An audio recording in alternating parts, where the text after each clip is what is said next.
નમસ્કાર, આપ જોઈ રહ્યા છો ગુજરાતનું number 1 news network online TV news. આવો જોઈએ આજના સમાચાર।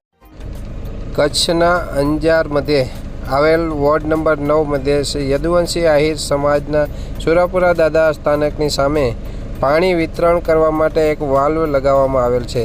એ વાલ્વમાંથી જ્યારે પણ પાણી વિતરણ કરવામાં આવે છે ત્યારે હજારો લીટર પાણી વાલ્વ લીકેજ હોવાના કારણે વેડફાટ થાય છે, જેને કારણે રોડને નુકસાન થાય છે, તેમજ પાણી ભરાવાના કારણે કીચડ થાય છે તથા રાહદારીઓને મુશ્કેલી અનુભવી રહ્યા છે। ત્યારે